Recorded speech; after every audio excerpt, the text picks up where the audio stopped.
what is really surprising is we had a housing needs study done, and we are needing, up to 2,000 units to keep up with the business growth and the city growth. This is the Saskatchewan Real Estate Podcast.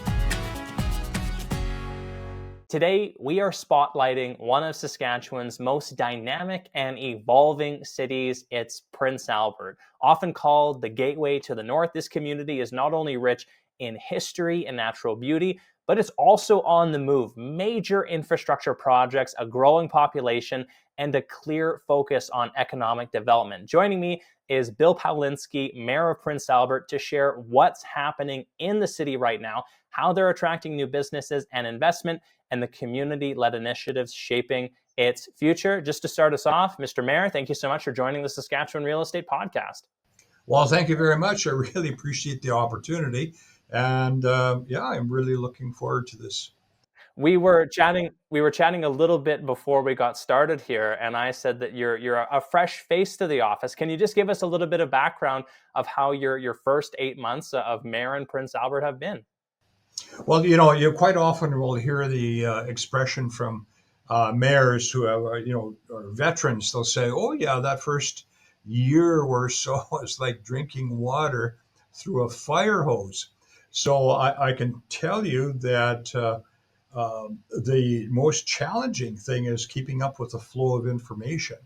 And of course, there's new bylaw procedures to learn and new administration. But it's an incredibly fast-moving environment, and the thing that really has made it easy to survive are the staff. The directors, the city manager, the rank and file, the managers, the supervisors, or frontline people.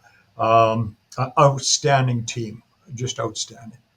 So good to hear. The one reason that I wanted to revisit Prince Albert as a topic is because I have friends and people who invest in PA, and anytime you drive by, you're seeing these new big buildings going up, lots of economic activity. And so that's the reason I wanted to have you on and kind of highlight all the positive things that are taking place in PA. But just start us off. For those of us who would not be familiar with PA, just give us a brief snapshot of Prince Albert, current population, and just walk us through. Are you seeing consistent growth?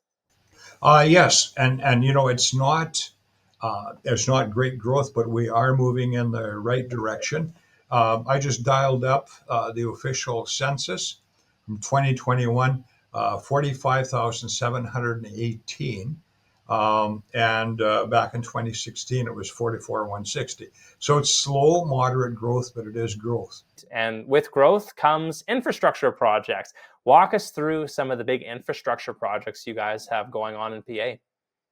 Well, when you talk about infrastructure, of course, I want to go even further and talk about some of the major building projects. So we're the third largest city in the province, of course, and we're on the march, but we're about ready to really take off. Um, the $900 million hospital expansion will result in 500 to 600 new jobs. So if you assume, based on average demographics, that's going to jump our population at least by 2,000. So the big push is going to be making the land available, and we're retooling our approach to development because we know that developers are going to want to hit the ground hard, and they're going to want to do things in a very timely manner. We have some very specific infrastructure projects when it comes to roads and water and sewer. Right now, our biggest infrastructure project is widening the major thoroughfare from one side of the city to the other, and that's Marquis Road. And that's in anticipation of the traffic that will happen with the development of the what we call the Yard. It's the new business and entertainment district. And that in itself is another really big project. A whole brand new wave pool Olympic-sized competitive facility, plus twin pad ice rinks. So that's we're already seeing the increase in traffic. So might not seem to be a really exciting project, but it's indicative of the increased business, increased flow in the city. Um, we're working right now on trying to line up the funding for a phase two of the yard, which will be a cultural and event center. The really important thing to note is that Prince Albert, for those of you who have heard Gateway to the North, correspondingly, we're Gateway to the South, but we are now positioning and developing as a hub. It's a central hub for government, for health services, for education, for transportation, cultural, and I might have mentioned health. Sask Marshals are headquartered in Prince Albert. So this really, we're seeing this coming together of all of these services and facilities and programs. And like I said, with the hospital expansion, that's going to be big. The other thing that we're very excited about is what we call our Central Avenue streetscape. We've got 100 and some plus year old water and sewer pipes under Central Avenue, which was the very vibrant business district for many years. Um, so we know we have to replace that infrastructure. And while we're going to do that, we're going to do it right. We're going to develop a streetscape, which is just fantastic. We'll change the traffic flow. We'll have some pedestrian um, areas. We will have wider sidewalks. More. It'll really be a much more um, attractive place, and it will become a destination. A lot of cities kind of go through that decay and then growth renewal, and we're at the renewal phase with our downtown. We've got so many classic heritage-looking buildings that I'm very excited about it. I've been a big fan of it even before I considered politics. So um, that's something that we're going to have to do. It's a must do, but we're going to do it right. That's amazing. So many exciting things taking place in Prince Albert, and so many people who travel through PA, they're going to appreciate that expansion of that main drag there. One personal question, just because I did used to be in the newsroom in PA years ago, and even before that, it was always a constant conversation around when is Prince Albert getting the second bridge. Is that anywhere in the future? Are we breaking anything here on the podcast? Well, a couple of things, and I know that I've lived on and off in the city since 1984. There was a pivotal point in 2012 where there was encouragement by the government of the day to look at the public-private partnership model for building a new bridge. And the province, what I understand, is that there was some discussion about where would PA like to see funds invested. Would it be in a regional health center, or the bridge? Okay, so I understand, talking to the former mayor, that the decision was, let's do the regional health center. Um, I really believe that we need um, some route that takes us out of the city, around the city, and crosses the river at a different place.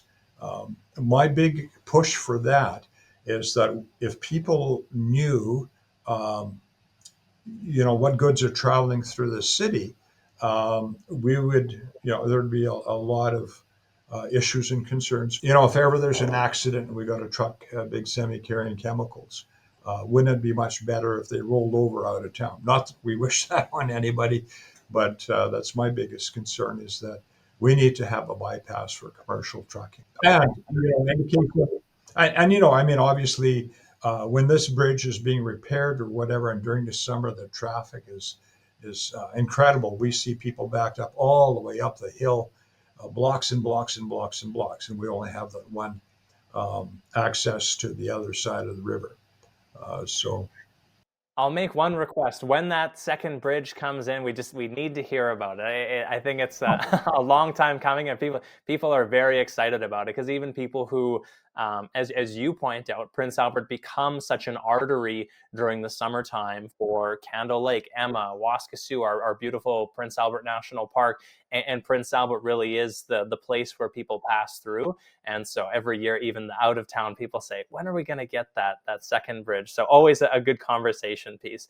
Chatting about these development projects and kind of shaping the future, both in terms of daily life for residents and economic opportunity. We've chatted about it a little, but as you're chatting to people, are people excited about that brand new pool? Probably one of the nicest pools in the province now. And you know, every time I go in there, Ron, it's amazing. And having been an old lifeguard or a lifeguard once upon a time, I'm very enthusiastic. And we had there were a lot of things happening. The Frank Dunn Pool, which is at Carleton High School, was not owned by the city, and it's decades old. So it was. The move was to say, okay, look, we need to own a pool. We need to, um, you know, get into this development. We do have a wonderful outdoor water park for the summer. Um, so yeah, residents are very excited. This came out of an expressed need from the community, and the difficult thing was, and quite frankly, when the project was first budgeted, it was before COVID.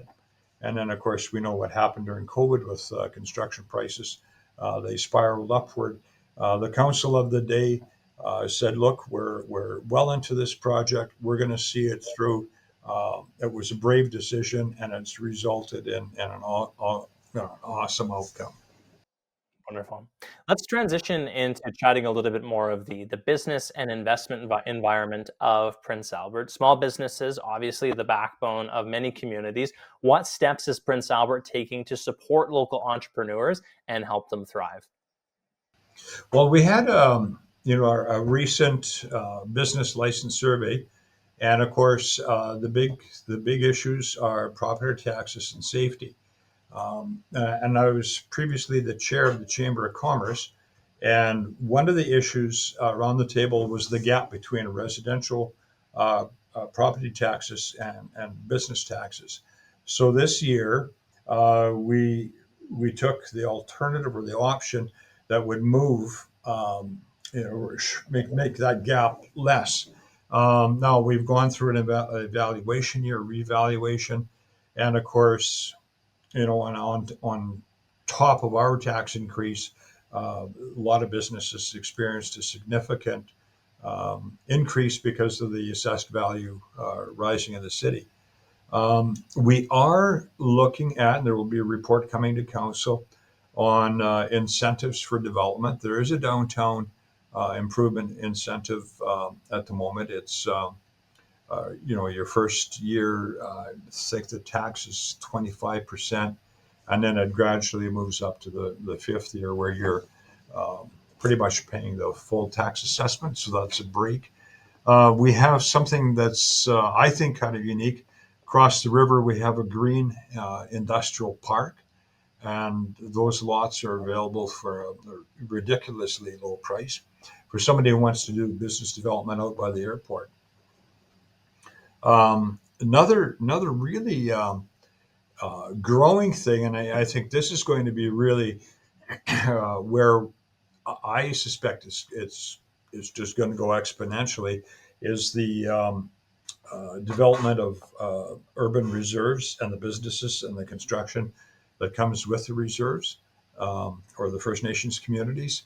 So that's adding a lot to the local economy, a local employment scene. Um, we um, the I think the biggest attraction to the city is this new development, and with the increase in population come a lot more business opportunities. We're definitely collaborating with Forest Saskatchewan and Economic Development Alliance. to bring primary and secondary industries to the city. And the other thing we're going through this fall is a strategic planning process where we want to not only develop a healthy forest management strategy, but we also want to work on attracting the secondary industries and businesses for the northern sector, whether it's precious minerals, uranium, gold, whatever else is happening up in the north. And we've been working with the Athabasca developments, who are basically throughout the whole province, but they're based in the Athabasca region. Um, and we've got rail transport just from Saskatoon to Prince Albert. We have Rise Air, which has increased their services to Sunday service now. So there's a lot of assets that the community has that will be attractive to the business growth, but as well for people who are coming with the idea of new residents to the city. There's going to be all these new amenities for them as well. Real estate investing does not have to be a full-time job. Randall, Hoeber, and Boys Group Realty provide complete property management services in Yorkton and surrounding areas, allowing investors to enjoy passive income without the headaches of day-to-day management. From finding tenants to handling maintenance and rent collection. Whether you own a property or are just getting started in the market, Randall, Hoeber, and Boys Group Realty makes it simple. Call Randall Hoeber at 306-782-1323 or email info@ralixenterprises.com to take the next step towards hands-free real estate investing. Your property, our expertise. Whether it's your home, business, or farm, Pioneer Solar and Renewables has you covered. As leaders in residential, commercial, and agriculture solar solutions, they make clean energy easy and affordable. Visit pioneersolarenergy.com or give them a call to begin harnessing the power of the sun today. Are you investing in real estate? Let Krishna with Boys Group Realty take care of everything. Finding properties, purchasing, renovations, leasing, and management, leaving you to focus on building wealth. Whether it's a single rental or an entire portfolio, serving Saskatoon and surrounding areas, helping maximize cash flows and minimize stress. If you're looking for an expert to manage your investments, reach out today, home@meetkrishna.ca. When you and council sit down and brainstorm and you say, what do we need to attract to this city? Are there specific sectors that you focus on to say, hey, this is where we need to grow in? And does it kind of relate to all those great resources that we have in the north? Is it tourism? Because there's a great tourism base in Prince Albert as well. Are there specific sectors that you focus on? Well, this is 8 months into the position and 2 months away from strategic planning. So I expect as an outcome that we're really going to focus on the areas that we need to grow, things like tourism. A lot of that occurs. I mean, we're the city of parks and recreation, playgrounds, and volunteers. So a lot of the tourist activity is self-generated. It takes care of itself. We're there to help the people coming through town to, provision, get their supplies, their fish hooks, their bait and their licenses and whatnot. So, I mean, tourism is a wonderful industry. We and we promote regional tourism, and of course, people coming through town are going to, have a meal or maybe stop and take a rest at one of the hotels. But frankly, we will be focusing on, like I said, the industries related to our natural resources, the value-added businesses that serve our um, northern business and commercial presence or entities. It's very difficult to go southward because you've got Saskatoon and Regina, but we are at the southernmost edge of the northern half of the province, or better than half. So that's where we'll be taking a very close look at the type of business that we won't get a Cameco head office in Prince Albert. I've already been told that. But is there a sub operation or something that Cameco might want to have a little bit closer? Perhaps, is it supplies? Is it technology, manufacturing, whatever. Those will be the areas that we'll pursue. Wonderful. Let's switch it over to housing and employment. We are a real estate podcast. So let's touch on that topic. Housing and employment are really key pillars of a strong city. Starting with housing, are you surprised how strong the housing market in Prince Albert has been? And do you have any ideas what are the factors that have led into that? Well, I know that it's supply and demand, and that's and demographics. Demographics drives all development. What is really surprising is we had a housing needs study done, and we are needing, up to 2,000 units to keep up with the business growth and the city growth. And we've seen many community partners creating new housing to address the needs. So we've got people like the Prince Albert Community Housing Society, Riverbank Development um, Corporation, the Métis Nation of Saskatchewan, Indian Métis Friendship Center, um, and to name a few, and the Prince Albert District Chamber of Commerce and Community Futures branch are also at work at building the businesses and economic development, and of course that leads to employment. Um, and again, I mentioned the urban reserves. We do have, um, I mean, we do need a certain type of housing that we're currently trying to get the federal and provincial entities to work with us, and really, housing isn't the or kind of in the wheelhouse of a city. Our role on housing is zoning and development and licensing in a lot of cases. But we have a community safety and well-being unit, which is something very new and very, very progressive, that are working together with social services and federal government and local governments to say where are the pressure points, and transitional housing, housing first model, social housing is a big need. Um, and again, with this burst of people, potentially 600 new units needed. We're currently about 1,400 behind, according to the survey. So we're scrambling, and we're looking at different ways to parcel off the land and sell it for development and become much more efficient and timely. So, I don't know if I'm kind of straying here a little bit, but um, when you talk about employment, we also have very strong employment support agencies. We have a very high number of new Canadians. We're very multicultural. We have one of the highest, if not the highest, percentage within the community of Indigenous um, people, and those all create opportunities.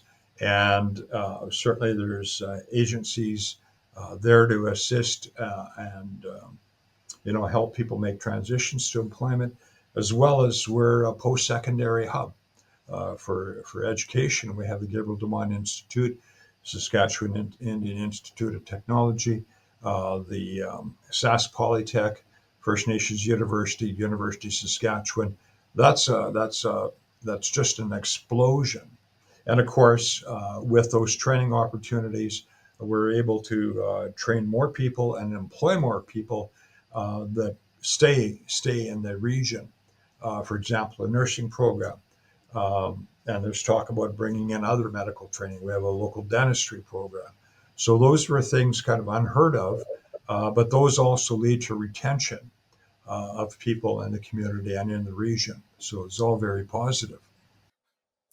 One thing I always love when I do even a client scenario for someone who is living in PA and getting a mortgage is even though prices have gone up in Prince Albert, they're still much lower than what you'd see in a Saskatoon or Regina. And the benefit is in a lot of cases, you have a lot of professional, high paying jobs in Prince Albert that are greater to or equivalent than what you get in those bigger centers. And so your money goes much farther in PA.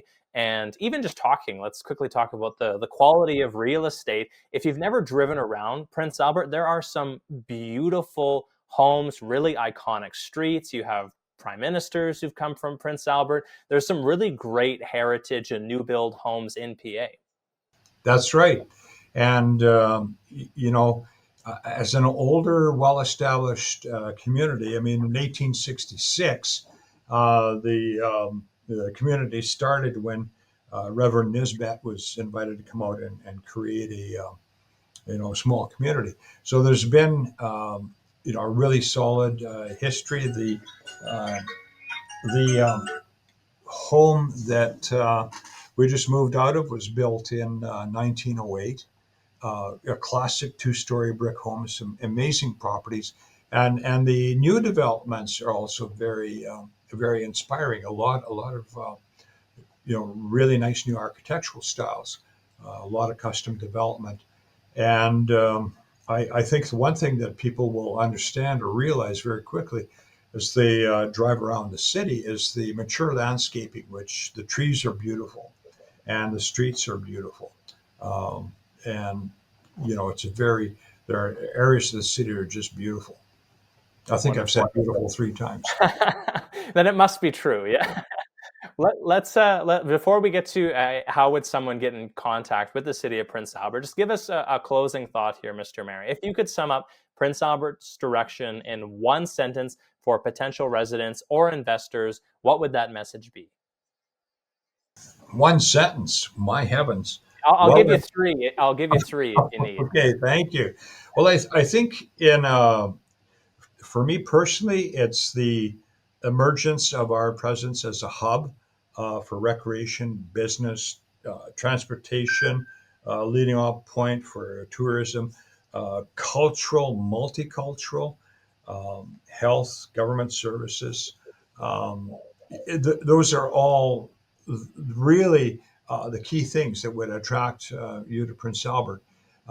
I've talked to people new to the city, new business people, new residents, and they've all said this is a great city. And we have social issues that we have to deal with, and I quite often hear from other mayors, well, it's the same problem everywhere.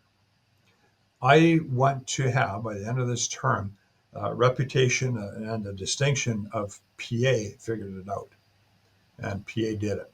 So we're moving on all fronts. And so I would say this is probably a long 3 sentences, but we're progressive. We've got opportunity, and to coin an old phrase, we're open for business. Wonderful. Give us some information on if someone wanted to get in touch with the city, if there was a question they had around investing or moving, what are great ways for them to get in touch with City Hall? The Saskatchewan Realtors Association supports over 1,700 realtors across the province. Their members provide expert insights to help you navigate the market. Visit sra.ca for monthly stats, industry updates, and to find a realtor near you. Well, there's an awesome website, and it's very, very easy to get a hold of. It's citypa.ca. And on that site, there's a community summary. You'll see the profile of the community. You'll see a lot of the demographic information, the business information, and that would be the starting point. The next thing would be if you're interested in talking further, would be to talk to our planning and development unit, perhaps. But the web page is a really good place to start. We also have a general inquiries line, 306 953 4884. And the front team there will direct a call, and they'll track it to make sure that there's closure to the call. So that's how I would suggest. Of course, our local Chamber of Commerce. is also an excellent stakeholder to talk to from the business perspective as well. Now those would be a couple of the hot leads that I'd share with you. All right. Mayor Powalinsky, we'll leave it there for now. Thank you so much for coming on the podcast, sharing about your wonderful city and all of the amazing things that are happening there and some really cool opportunities. So thank you so much for carving out some time for us today. We really appreciate it. Well, I appreciate it as well, Ronald. Thank you so much for the opportunity. And anytime, we got lots to talk about. So thank you for the time, and we'll chat again, I know for sure. Thanks for tuning in to the Saskatchewan Real Estate Podcast. Do you need help with your next real estate transaction? Whether you're buying your first home, refinancing, or investing in real estate, I am here to help you navigate the mortgage process in both Saskatchewan and Alberta, or connect you to a trusted professional. Feel free to send me an email at ron@ronqmortgage.ca or use the booking link to schedule a time to chat. Until next week, I'm Ron Quaroni, your Saskatchewan mortgage professional. Bye for now.